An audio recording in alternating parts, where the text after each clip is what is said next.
Well, welcome to another gem in the Life Gem series for 2014. You'll know that we've broken these gems up into 4 parts. The first part deals with break free from bondage.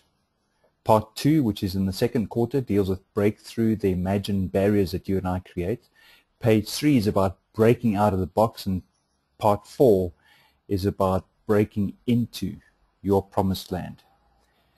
In this particular quarter, we're going to take a look at a number of different gems. There's 13 in each quarter, and the 13 that are part of part 1, which deals with breaking free from bondages, are listed there on the screen in front of you. This particular gem that we're dealing with, gem 9, is about dispelling guilt. The light of confession dispels the darkest torment of guilt. Blackmail succeeds only to the extent someone is willing to pay to keep things in the dark. Guilt is a burden you were not created to carry. It has the power to sap the very life out of you. It can take you to an early grave. Guilt gives the accuser unimaginable power over the accused.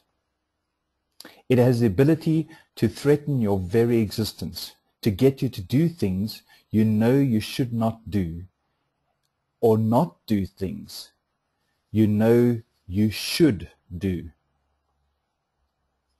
The more you attempt to conceal the truth, the greater the cost. It can stay with you for a lifetime and beyond if you allow it. The great news is that the smallest light of confession can eliminate the deepest, darkest shadow of guilt. A weight will seem to lift, and you'll be able to travel your life journey with the humility that transcends understanding. The price for your guilt has already been paid in full. The challenge this week, and the question that I'd like you to consider at your Map Cafe, is what can people do to eliminate the stronghold of guilt in their lives? There are many other questions that we can possibly look at, but I really want you to focus on this because I believe that you have value to add. You have experiences in your life that you can share the lessons from those experiences with others, and in so doing provide a mentorship within your group setting. Next, I'd just like to share a few of my own thoughts relating to this concept of guilt. Guilt is something that you only experience once you've been convicted that you have done something that is wrong, or something that conflicts with your morals and values. So when you begin to experience guilt, that is the first indicator that you have been convicted.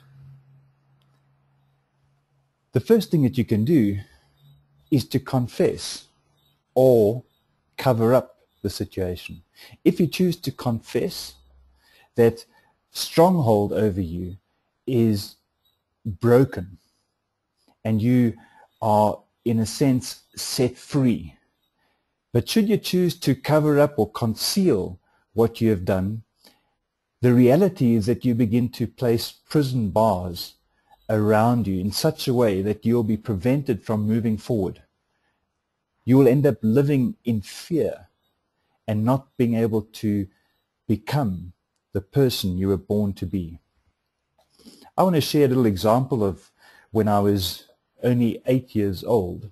I remember visiting a friend in the Eastern Cape, and we were having a lovely day on the beach, and he invited me to go rowing with him on the river.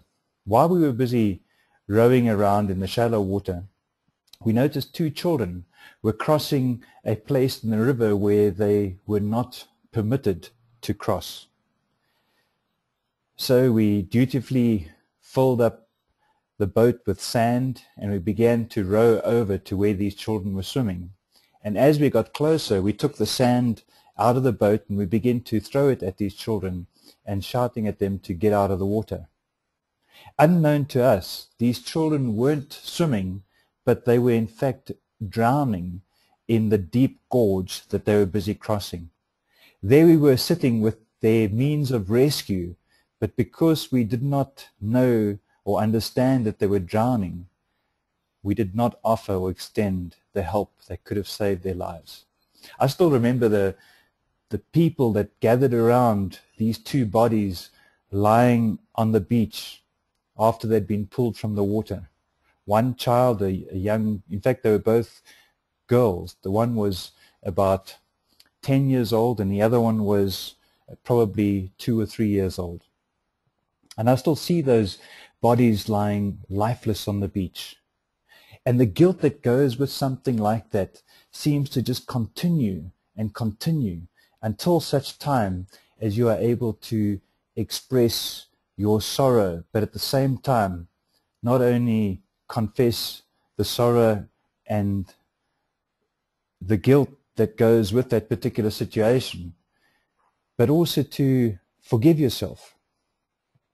And I think once you have forgiven yourself for something that you've done, it sets you free to move forward. It's not only important to forgive ourselves, it's also important to forgive others. I remember somebody saying once that unforgiveness is like drinking a glass of poison and hoping that the other person dies. Well, I hope my little example of a situation in which I felt tremendously guilty for many, many years can help you to begin to confess and maybe forgive yourself for the things that you have been convicted of doing that were wrong. If you have been convicted, it's time for you to begin to change your ways.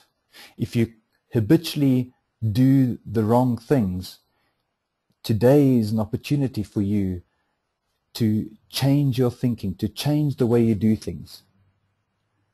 And I know you'll begin a journey that is new and exciting, which will be free from guilt. The truth is that the price for your guilt has been fully paid. And I don't know what your faith or belief is right now, but I know that Jesus died on the cross that you and I might be free from this guilt. But at the same time, there is somebody constantly wanting to accuse you for your situation and for the things that you know you have done wrong. So confess your sins to Him today and be set free from the burden of sin. We'd love to hear your thoughts, and I'd encourage you to join a local or online map cafe and share your input with like-minded people. For a list of the map cafes in your area, just send an email to mapcafe@map4life.com and you will receive a list of active map cafes, including how to join one that is online. Why not write to us and share your thoughts as well at lifegems@map4life.com. We'd love to hear your input. Maybe you can write your own gem relating to this topic. The next gem that we're going to discuss next week is called limiting labels. A label that is accepted is a label that limits. I can't wait to share more about that with you. But remember, you may and are welcome to post this link on your Facebook and share it with friends. We'd encourage you to register with Map for Life. It is free. And you are invited to join or start a map club anywhere on the planet. And I know if you're listening to this, you are eligible to start a map club. Just find 3 friends to join you and you can begin to work through the program, and we'll happily provide that to you. Now, until we get together next time, make sure you are mapped. Make a purposeful difference in the lives of those who you come into contact with on a daily basis. Keep well.